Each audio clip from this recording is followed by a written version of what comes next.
अब दास को भेजा उस परमात्मा ने, कैसे भेजा है अप्रमाण देते हैं, वैसे कहने से बात नहीं बनती। यही कबीर सागर है जिसमें परमात्मा कबीर जी स्वयं अपने पुत्र जोगजीत का ज्ञानी, कभी जोगजीत रूप, उसी को ज्ञानी भी कहते हैं। तो क्या बताते हैं, जब जोगजीत का रूप धारण करके ये कभी ज्ञानी रूप धारण कर लेते हैं अपने पुत्र का, आप स्वयं ही आते हैं वो परमात्मा। तो वहाँ जब प्रथम बार आए परमात्मा, ये देखो सबसम वेद बोध, कबीर सागर में सबसम वेद बोध पृष्ठ 121 पे, इसमें क्या लिखा है, निरंजन वचन सतयुग त्रेता द्वापर माही, तीनों युग जीव थोड़े जाही। अब परमात्मा के साथ जो गोष्ठी हुई थी उसका अंश दिखाता हूँ थोड़ा सा। और चौथा युग जब कलयुग आई, तब तब शरण जीव बहु जाई, ऐसा वचन हरि मोय दीजय, तब संसार गमन तुम कीजय। अब परमात्मा ज्ञानी वचन रूप बदल का रहे थे मालिक, ज्ञानी रूप में स्वयं कबीर साहब पूर्ण परमात्मा। अरे काल परपंच पसारा, तीनों युग जीव दुख डारा, जीवन दुख डारा, बिनती तोर लीनी में मानी, मोके ठगे काल अभिमानी। चौथा युग जब कलयुग आई, तब हम अपना वंश पठाएंगे हम अपना वंश। और काल पंथ छूटे नर लोई, काल के पंथ से सब छूटेंगे नर नारी। सकल सृष्टि परवानिक होई, पूरा विश्व इस नाम का उपदेशी होगा, दीक्षित होगा। फिर घर घर देखो बोध विचारा, घर घर देखो बोध विचारा, सतनाम सब ठोर उचारा। इस सतनाम का सब जगह उच्चारण होगा, नाम जाप सबको बताया जाएगा। और 5505 जब ये वचन होगा साचा, कलयुग बीत जाए जब एता, सब जीव परम पुरुष पद चेता। ओए होए होए, हे मालिक। अब स्पष्ट कर दिया परमेश्वर कबीर जी ने कि दर्पदास, मेरी उसकी वार्ता हुई थी, तब मैंने ये जो आज मैं बोल रहा हूँ ना, अपना वंश भेजूंगा, सबको पूरा विश्व नाम लेगा, इस सतनाम का जाप किया करेंगे और सतयुग जैसा माहौल बनेगा ऐसा। तो ये मेरे वचन धर्मदास, जब युग कलयुग 5505 बीत जाएगा तब सच्चे होंगे। तब धर्मदास जी ने कहा, परमात्मा आपने उसको वचन दे दिया और ठीक है, बाप कलयुग में आ भी गए चौथी बार। परमात्मा ने कहा, चारों युगों में आया हूँ मैं, लेकिन उस समय मैं बहुत कम जीवों को समझाया। अब कलयुग में धर्मदास मैं सबको पार करूंगा, जो इस नाम को ग्रहण कर लेगा और मेरे ज्ञान को मान लेगा। तब इस काल ने क्या कहा था वहां पर कि जाओ जोगजीत संसारा, जीव न माने कहा तुम्हारा। कहते हैं तेरे नाम से मैं 12 पंथ चलाऊंगा, 12 पंथ करूं मैं साजा, नाम तुम्हारा ले करूं आवाजा। इन 12 पंथ नाम जो ले वो हमारे मुख में आन सबोई, और अनेक पंथ चलाऊं या विद जीवों को भरमाऊं। जाओ जोग जीत संसारा, जीव न माने कहा तुम्हारा। जीव तुम्हारा वचन नहीं माने और हमारी ओढ़ हो बात बखाने, हमारे पक्ष में खड़े होकर तेरे साथ विवाद करेंगे। कलयुग में ऐसा कर दूंगा और तेरे नाम ते, कबीर कबीर के नाम ते सारे गुण गाओगे, कबीर साहब कबीर साहब, और सारे नकली पंथ काल के दूतों से चलवा दूंगा। और जब तू जाएगा या कोई तेरा संदेश वाहक जाएगा सच्चा, तो उसकी कोई नहीं सुनेगा। उस समय सभी कोई देवी देवता पूजन पे हैं, कोई मंदिर तीर्थ के पूजने पे, कोई मंदिर मस्जिद गुरुद्वारों तक सीमित कर दूंगा और तेरे नाम तो कबीर पंथ के नाम से 12 पंथ चला दूंगा।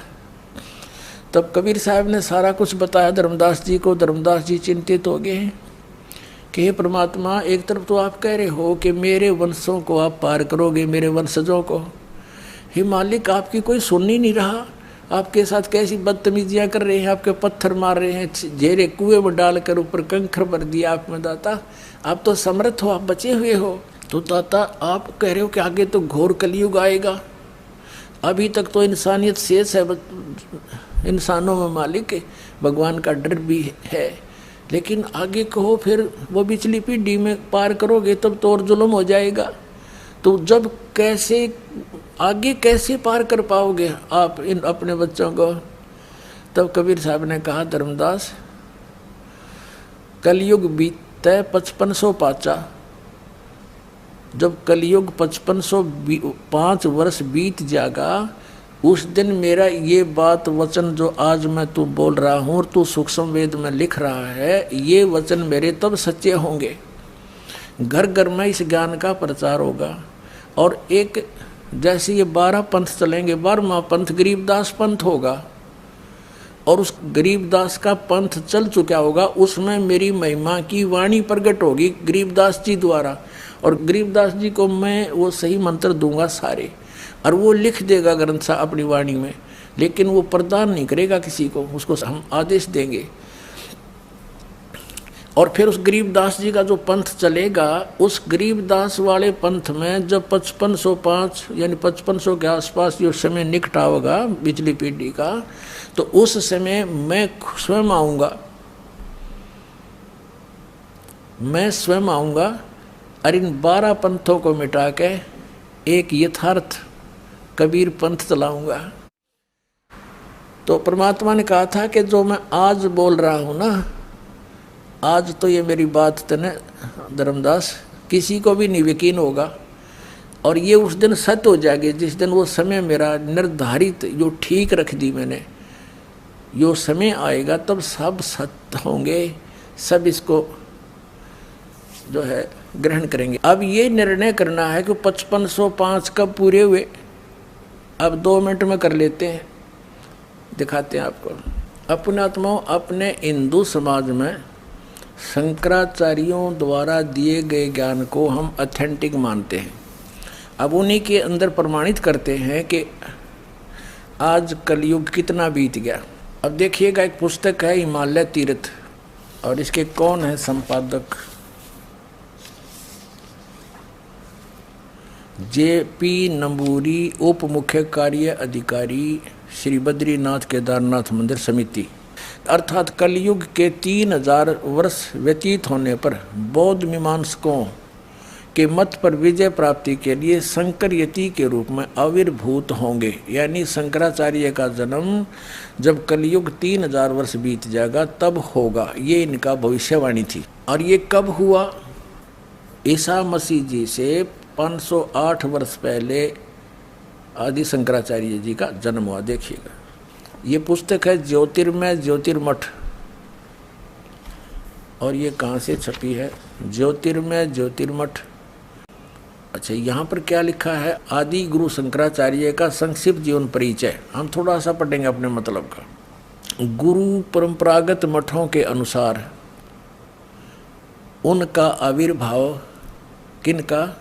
आदि शंकराचार्य का आविर्भाव काल ईसा पूर्व 508 या 476 वर्ष माना जाता है। अब 508 है ईसा पूर्व, 32 वर्ष की आयु में इनकी मृत्यु होगी। 30 में से 32 कम कर दो, 476। ये जब तक ईसा तक नहीं पहुंचेंगे तब तक ये उल्टे चलते हैं कैलकुलेशन, इधर को बढ़ेंगी तो वो घटेंगी।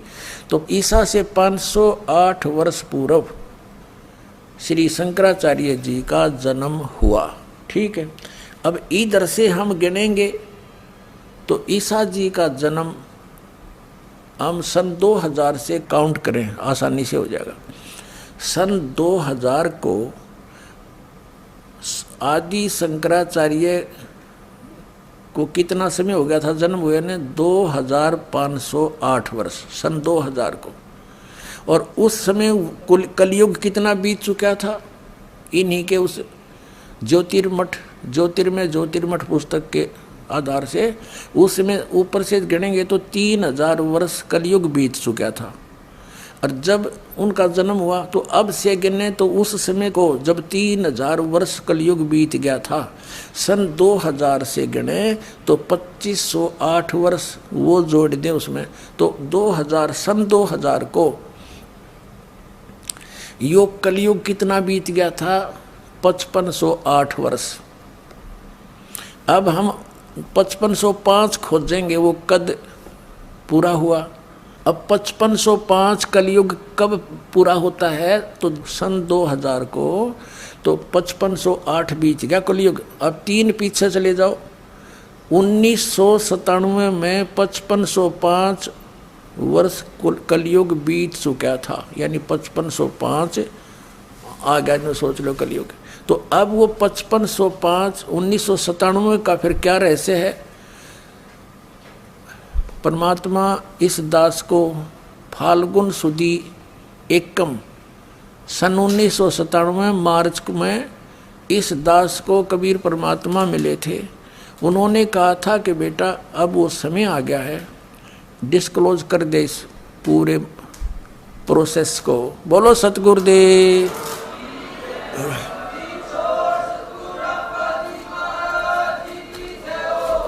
तो अब 1997 में दास को मिला था, तो उन्होंने कहा था अभी मेरे मिलने का समय तो डिस्क्लोज ना करिए कि मैं तुझे मिला हूँ, ये अभी बताना नहीं, कुछ दिन रहस्य रखना फिर बताना।